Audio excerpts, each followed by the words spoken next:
Muchas gracias, Richard. Muy buenos días para todos. La verdad que las felicitaciones sobre la emisión del bono indexado a compromisos climáticos no es solamente para el equipo que ha trabajado en el Ministerio de Economía y Finanzas, que hace más de un año que venimos trabajando en ello, pero es para todo el equipo de gobierno, porque se trata de un instrumento en donde unimos la política climática con la política económica y es un trabajo conjunto del Ministerio de Ambiente, de la Cancillería, del Ministerio de Industria, del Ministerio de Ganadería, conjuntamente con el Ministerio de Economía y Finanzas. Para comentar sobre las características de este producto innovador, de este bono, creo que es bueno contextualizar un poquito sobre cómo están afectando los factores ESG, sobre ambientales, sociales y de gobernanza en el mundo. Yo diría que la concientización que hay sobre estos factores ESG están cambiando absolutamente el paradigma de cómo se producen bienes, servicios, de cómo comercializan los países, de cómo se invierte. Y en ese sentido, la buena posición que tiene Uruguay en estos factores ESG se ha traducido, por un lado, en lo financiero, porque el riesgo crediticio de Uruguay así lo refleja, el spread que tiene Uruguay, el más bajo de América Latina, está reflejando estos factores de forma importante. También el grado de inversor, la calificación que tiene Uruguay lo refleja, pero también la atracción de inversión extranjera que ha recibido nuestro país demuestra en buena medida esta solidez en los factores ambientales, de políticas sociales y de gobernanza. Yo creo que de estos factores el que ha sufrido un cambio más grande en los últimos tiempos es el que se refiere al cambio climático y a la conservación de la naturaleza. Creo que aquí es donde el paradigma en la producción, en los servicios, en el comercio, en la atracción de talentos, como decía el presidente hoy de mañana, ahí es donde encontramos el cambio más significativo. Porque de ahora en adelante lo que se nos va a exigir, lo que se va a exigir a las empresas, lo que se nos va a exigir a los países a la hora de competir por nuestros bienes, por nuestros servicios, a la hora de atraer inversiones, a la hora de comercializar, a la hora de conseguir recursos, financiamiento, va a ser tener este sello ambiental de alguna manera en el país. Y en ese sentido, la emisión del bono indexado a compromisos climáticos es el sello concreto de la posición que Uruguay adopta en un panorama que sabemos que es incierto, en un panorama en donde aún tenemos efectos del COVID, en donde tenemos una guerra de Rusia en Ucrania, en donde tenemos alza de tasas de interés, pero ese panorama internacional incierto, Uruguay se planta y dice voy a comprometerme de forma concreta con los compromisos ambientales. Por eso yo creo, Richard, que este bono de alguna manera es un ejemplo concreto, tangible, del lineamiento que tiene todo este evento, que es el de la sostenibilidad y la innovación. Aquí vemos un producto concreto que nos habla mucho más de lo financiero, pero que nos habla de cómo se une la política ambiental con la política económica, ya no solo el financiamiento, porque lo mismo puede aplicarse para el comercio,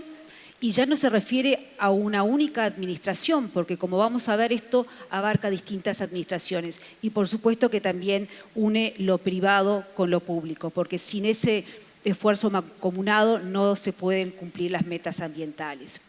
Diría que 4 características importantes para este producto innovador. Es la primera vez que en un producto un país tiene una consecuencia por el cumplimiento o no de los compromisos ambientales que se asumieron en el Acuerdo de París. Uruguay, junto con otros países, con muchos países, en el 2017, a través del Acuerdo de París, presentó determinados compromisos que se conocen como las contribuciones nacionales determinadas. 1. Estamos trabajando para presentar las 2. Ahora, no hay país en el mundo donde haya una consecuencia concreta por no alcanzar estos compromisos ambientales. Uruguay en este instrumento agrega los compromisos ambientales, elige 2 objetivos dentro de los varios que hay en el Acuerdo de París y se compromete a cumplirlos, con una consecuencia favorable o desfavorable según se sobrecumpla o no se llega a cumplir el bono de forma concreta. Y aquí es interesante la característica que decía de cómo atraviesa distintas administraciones, porque yo decía que estos compromisos están establecidos en el 2017, había otra administración en el Acuerdo de París, lo hace la administración actual, pero los compromisos se van a medir en el 2025, que es un año en donde hay un cambio de administración. Por esto estamos hablando de políticas de estados, políticas nacionales, políticas nacionales que atraviesan distintos gobiernos. En segundo lugar, una característica también innovadora de este bono es que incluye la protección de la naturaleza, la conservación de los bosques nativos. Aquí estamos agregando el elemento de no solamente miramos los gases de efecto invernadero de forma bruta, pero también estamos mirando la captación que hay a través de este instrumento, de este indicador, y también estamos considerando lo que es la biodiversidad, que es un elemento sumamente importante y que los propios inversores en estos largos meses de discusión ponían sobre la mesa. Nosotros creemos que así como Uruguay es un país libre de aftosa y eso es un valor en sí mismo, también el ser libre de deforestación va a convertirse en un activo sumamente importante.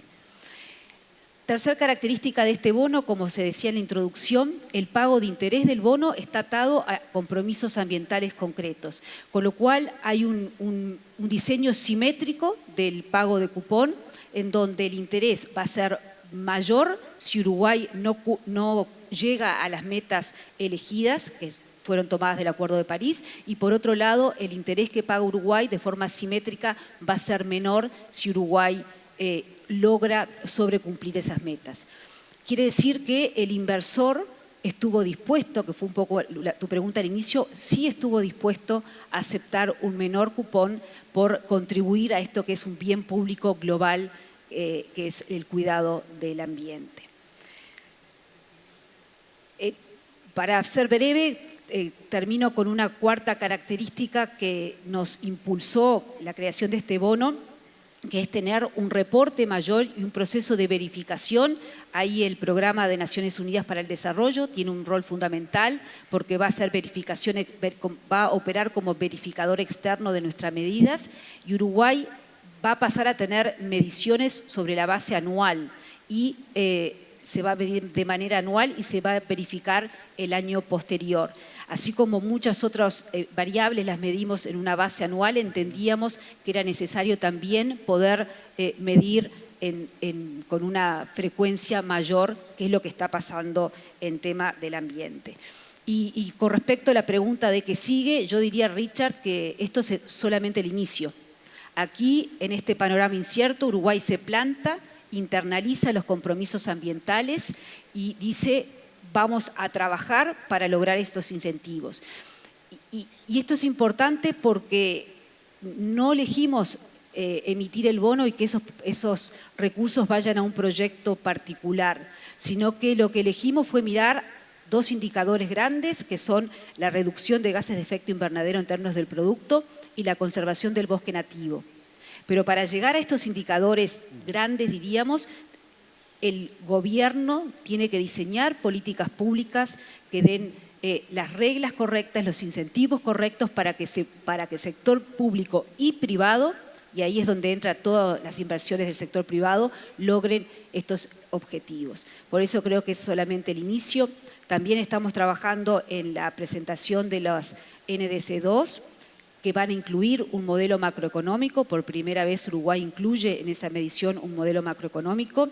Así que diría que estamos en la vanguardia en este tema, buscando realmente lograr pasos concretos y alinear el comportamiento del país con el cuidado ambiental. Toda inversión que contribuya a hacer carbono neutral es bienvenida en Uruguay. No se limita a un sector. Aquí tenemos que avanzar hacia esos compromisos climáticos, así que toda inversión y sobre todo nueva inversión, o sea, lo que tiene que ver con inversión innovadora es absolutamente bienvenida. Por otro lado, tenemos que mejorar lo que ya hacemos de manera de poder mitigar la reducción de gases de efecto invernadero. Y en ese sentido, al contrario de lo que pasa en muchos países, la mayor producción de gases de efecto invernadero en nuestro país viene del sector ganadero.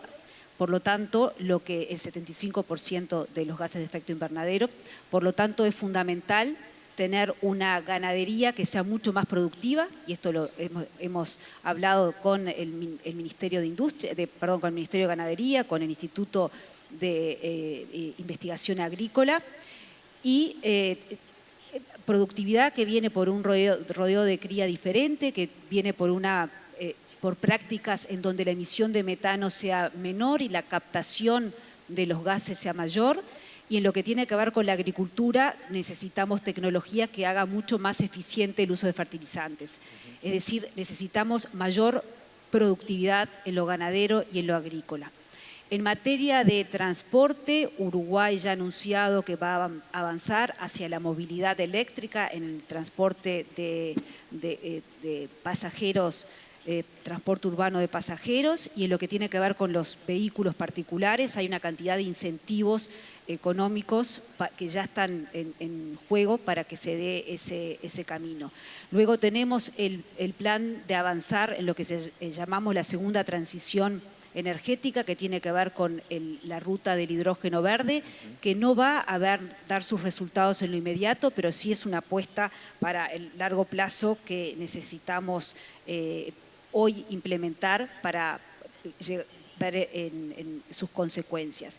También lo que tiene que ver con, como decía, con el bosque nativo, y en ese sentido ya en la rendición de cuentas en la ley de presupuesto de la rendición de cuentas, la última, hemos puesto algunos artículos que traen beneficios concretos fiscales para el mantenimiento y para que avance el bosque nativo. Es decir, hay distintos sectores que se abren y siempre la política económica tiene que dar los incentivos correctos para avanzar en esos sectores. ¿Qué se puede hacer desde lo público? Dar los incentivos correctos para poder avanzar. Ese es el sector privado el que con su desempeño nos va a permitir llegar a estos indicadores. Pero yo agregaría otra pregunta, que qué es lo que se puede hacer desde los organismos multilaterales de crédito y desde las instituciones como Naciones Unidas. Manteníamos el diálogo con el representante de Naciones Unidas del PNUD esta semana. Yo creo que es importante poder escalar este producto de Uruguay, esta emisión en el mercado de capitales que realizó Uruguay, pero escalarlo a otros países y también no solo en el mercado de capitales, pero al financiamiento que pueden dar los organismos multilaterales de crédito. Creo que ahí, como decía el profesor, en el caso del bono, los inversores estuvieron dispuestos a aceptar un menor pago de interés, dado que se contribuía a este bien público global que es el ambiente. Creo que es momento para que los organismos multilaterales también estén dispuestos a dar crédito en donde la tasa de interés de ese préstamo esté también atado a comportamientos ambientales. Ahí la pregunta es, ¿quién paga la diferencia de interés? Ya no tenemos el inversor que quiera recibir menos dinero. Acá tenemos un multilateral donde los dueños somos todos los países que estaría recibiendo menos dinero. Por lo tanto, es bueno que el multilateral pueda salir a buscar fondos concesionales, fondos destinados al tema ambiental para que puedan cubrir esa diferencia de interés y que no tenga que ser su hoja de balance que acepte este menor tasa de interés. En definitiva, creo que hay un gran trabajo para ordenar los recursos disponibles que hay en el mundo para poder avanzar en lo ambiental, y en ese sentido Uruguay ha trabajado el último año no solamente en la emisión de este bono concreto, pero también como chair del Comité de Desarrollo del Banco Mundial y del Fondo Monetario, hemos trabajado también impulsando esta agenda para que sea replicable para otros países. Efectivamente, Uruguay está haciendo una inversión muy grande en capital humano y estamos atravesando una transformación educativa importante. Claramente ahí es donde se juega la oportunidad de los jóvenes y lo que va a ser una diferencia en términos de crecimiento del país. Y para culminar, creo que Destaco que la emisión del bono indexado a compromisos climáticos no solamente muestra que el gobierno está preocupado por este bien público global, por el ambiente, en definitiva por el bienestar de nuestras personas, pero el gobierno está con esa mirada hacia adelante y se está anticipando a lo que va a ser una exigencia en el mundo al momento de comercializar, al momento de conseguir financiamiento y al momento de atraer inversiones y talento. Creo que es importante desde el punto de vista de la política económica tener presente eso, que de alguna manera por eso se ha dado este paso concreto. Sin duda.